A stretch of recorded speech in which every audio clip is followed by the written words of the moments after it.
The psychology of overthinking.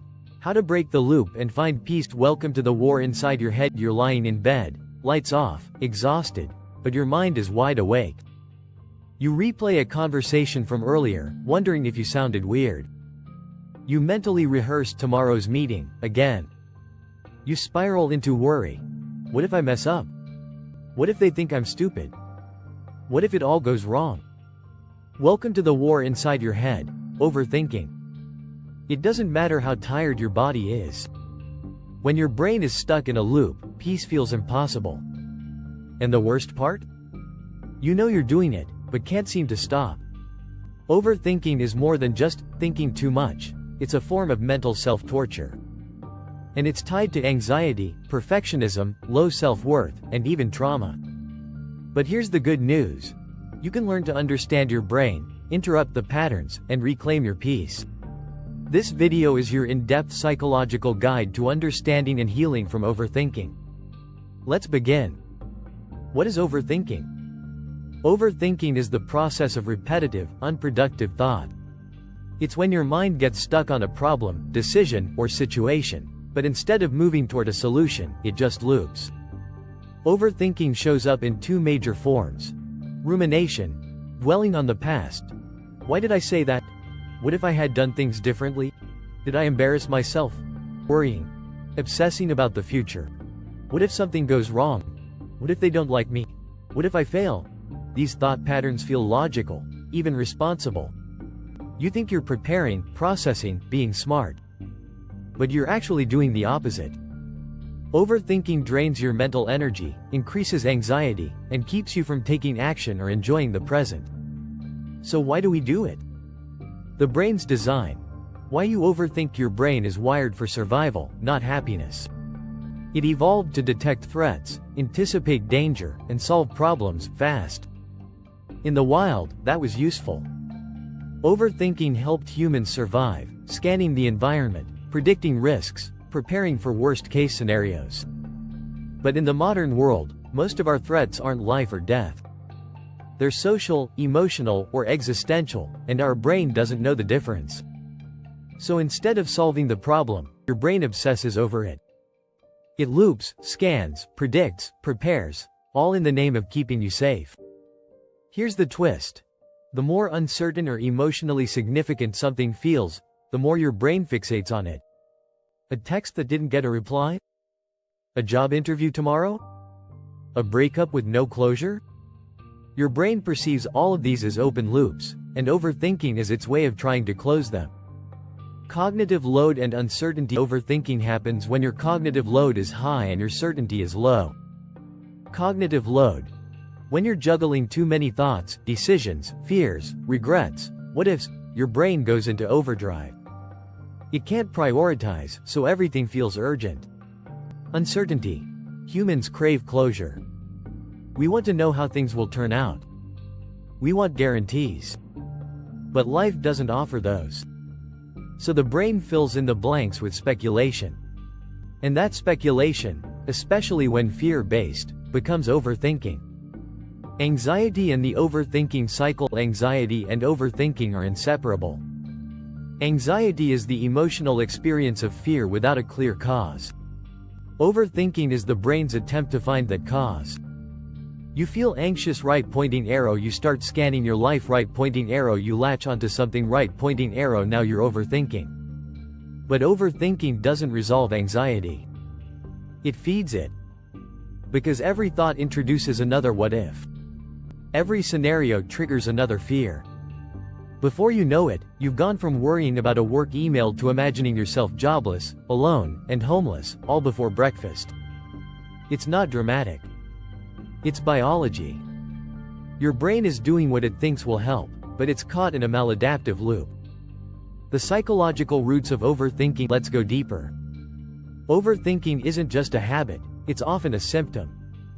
1. Perfectionism. You overthink because you don't want to mess up. You replay conversations to make sure you are perfect.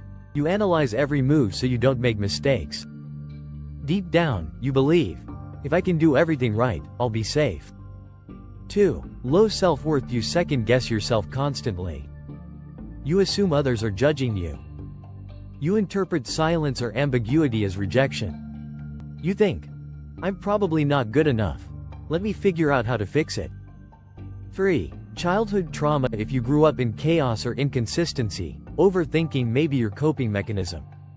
You learned to scan for danger, read people's moods, anticipate outcomes. Your mind became hypervigilant. Now, you do it automatically, even when there's no danger. 4. Control issues. Overthinking gives the illusion of control. You believe that if you just think hard enough, you'll prevent bad things from happening.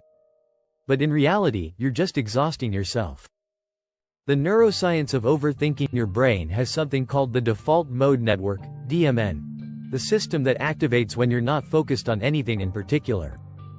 This is the part of your brain responsible for daydreaming, mind wandering, and yes, overthinking. For people who struggle with anxiety, the DMN tends to be overactive. When you're alone, not busy, or trying to sleep, your brain defaults to overanalysis. Add to that an overactive amygdala, the fear center of the brain, and you've got the perfect storm. Hyperactive threat detection plus rumination equals overthinking spiral. The consequences of overthinking. Overthinking doesn't just make you feel bad. It changes your life. Mental health. Increases anxiety and depression, impairs memory and concentration, creates decision paralysis, relationships. Leads to miscommunication and emotional reactivity, makes you overanalyze texts, tone, and timing, causes you to withdraw or explode unnecessarily, work and goals. Causes procrastination, undermines confidence, prevents action. Overthinking doesn't keep you safe. It keeps you stuck.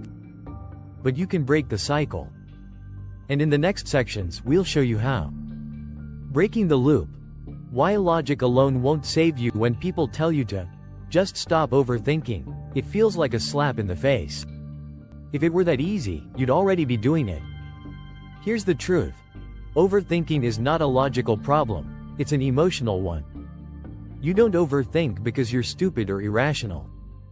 You overthink because some part of you feels unsafe, uncertain, or unworthy, and your brain is trying to protect you. That's why trying to reason your way out rarely works.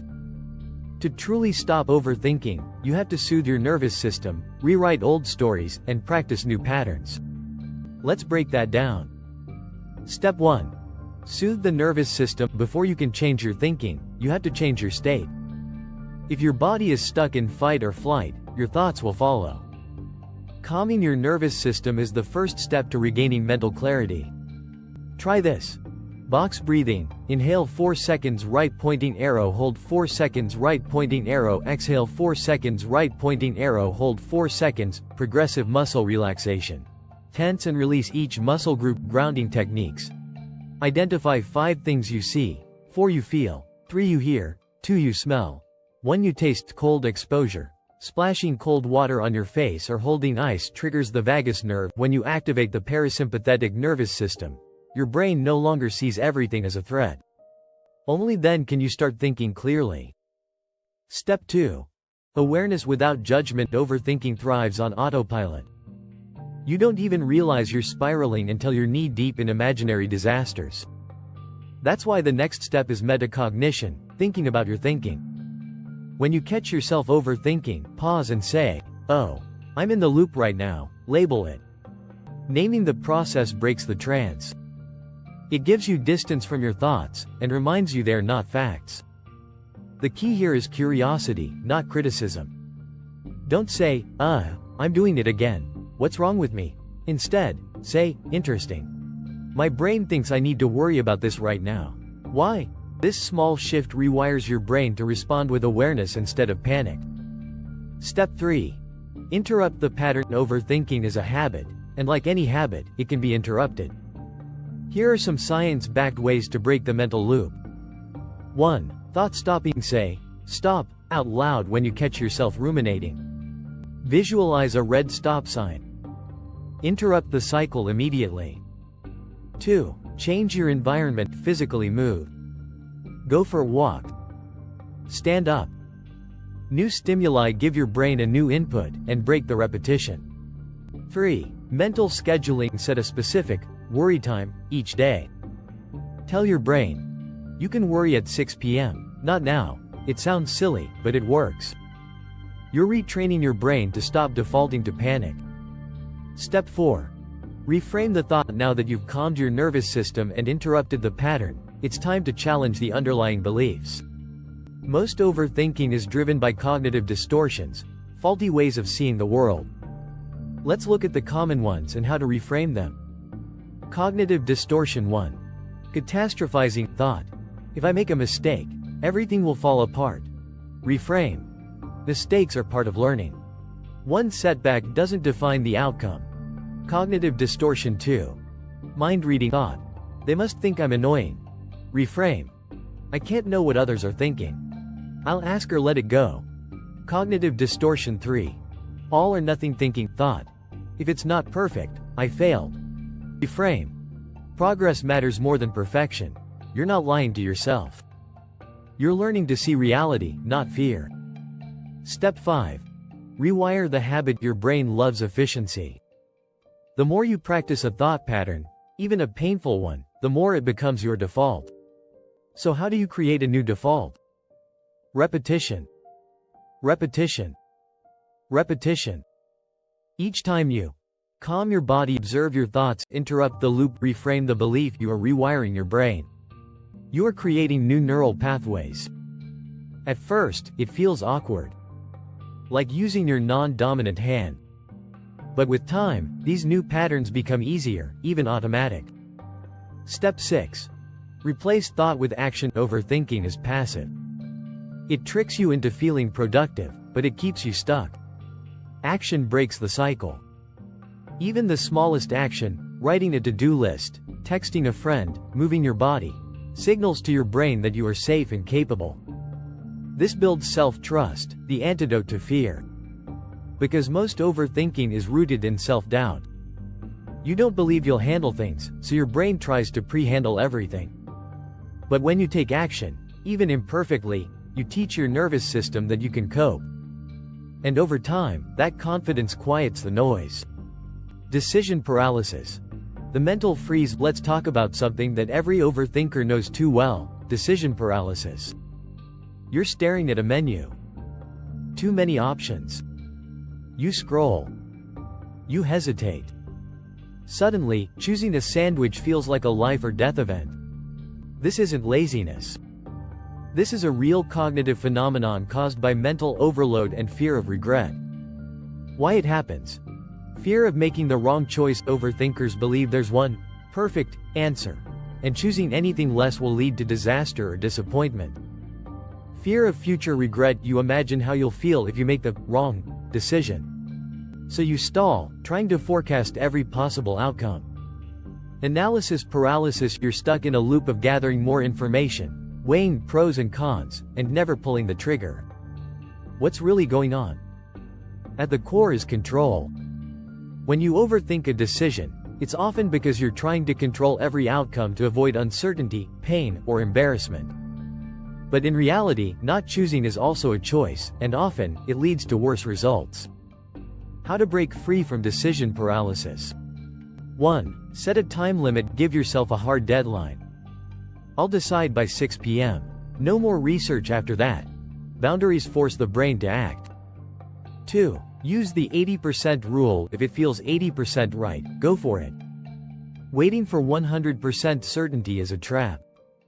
3. Flip the decision. Ask yourself, if someone I trusted had this decision, what would I advise them? You'll often be surprised how clear your answer becomes when you remove emotional bias. 4. Commit and reframe. Once you choose it fully. Tell yourself, there's no such thing as a perfect choice, only a committed one. Every decision is a chance to learn. Even the wrong ones. Overthinking in relationships. Nowhere does overthinking hurt more than in relationships. You text someone. They don't reply. You replay what you said, how you said it, their tone, the emojis, or lack of them. Suddenly, your entire sense of self-worth is under attack. This is not just insecurity. It's a form of hypervigilance, scanning for danger in your connections to feel safe. Common overthinking loops in relationships. What did they mean by that? Should I text first, or wait? Are they pulling away? Did I mess things up? These questions come from one root fear. I won't be loved if I do the wrong thing. Overthinking becomes a self-protection mechanism, trying to control how others perceive us. But in doing so, we lose authenticity and peace. The problem with trying to decode everything, trying to read between the lines, all the time creates more anxiety than answers. It trains your brain to focus on uncertainty, make assumptions, create stories not based in fact. The result? You're always second-guessing, always tense, and always preparing for abandonment, even when nothing is wrong. Practical tips to stop overthinking in relationships. 1. Assume good intent unless there's clear evidence otherwise. Assume people are not out to hurt you. This frees your mind from constant suspicion. 2. Ask, don't assume. If something confuses you, ask directly. Clarity kills anxiety. 3. Remember, silence does not equal rejection. Not everyone communicates the same way or at the same speed. Don't confuse absence with avoidance. 4. Come back to reality. Overthinking makes you live in your head. Ask yourself, what is actually happening right now? Not what I fear might happen. This grounds you in facts, not fiction. When overthinking becomes obsessive for some people, overthinking crosses the line into obsession. This is especially true with intrusive thoughts, checking behaviors, mental compulsions. This may signal obsessive-compulsive disorder, OCD, a serious condition, often misunderstood. Intrusive thoughts. Unwanted, repetitive thoughts that are distressing, e.g., violent images, irrational fears, or guilt-laden doubts. These are common, and they don't mean you're a bad person. But when you start obsessing about what they mean, and try to control or neutralize them, the spiral begins. Example. Thought. What if I pushed someone off a train platform? Reaction. Why did I think that? Am I dangerous? Compulsion. Avoid trains or seek reassurance. This loop can dominate a person's life. Not all thinking is bad. In fact, some of the most profound growth in life comes from reflection, the ability to look back, learn, and adapt. But when reflection turns into rumination, it becomes toxic. Mindfulness. Rewiring the overthinking brain. Here's where we turn thought into transformation. Mindfulness is the practice of bringing your attention to the present moment, without judgment. It sounds simple. But for overthinkers, it's revolutionary. Because overthinking lives in two places: the past, regret, and the future, fear. Mindfulness anchors you to the only place you have power, now. How mindfulness heals: it calms the nervous system, it creates distance from thoughts, it interrupts automatic loops, it builds resilience to uncertainty, and most importantly, it teaches you that you are not your thoughts. You are the awareness behind them. Simple mindfulness practices: 5-minute breathwork. Sit still. Inhale through your nose, exhale through your mouth. When your mind wanders, gently bring it back to your breath. Mindful observation. Pick one object. Study it. Texture. Color. Shape. Bring your full attention to the experience. Thought labeling. When a thought arises, label it. Worry. Planning. Judgment. This builds awareness and detachment. Gratitude grounding. Write down 3 things you're grateful for each day. It rewires the brain for positivity and presence. These tools aren't magic, but they are medicine for a racing mind. Final thoughts. From overthinking to inner peace, let's recap what we've uncovered in this deep dive. Overthinking is not a flaw. It's a protective mechanism rooted in fear, trauma, or unmet needs. The loop continues when we try to think our way to safety, instead of feeling, accepting, and acting our way through it. You can't control every outcome, but you can control your attention. You are allowed to rest. You are allowed to make mistakes. You are allowed to be uncertain, and still move forward. One final question: ask yourself this. What would my life look like if I didn't let fear control my thoughts? That's the real goal. Not to eliminate thinking, but to shift from fear-based analysis to soul-led clarity. You don't need to fix every thought. You just need to return to the present, over and over again, with love, grace, and courage.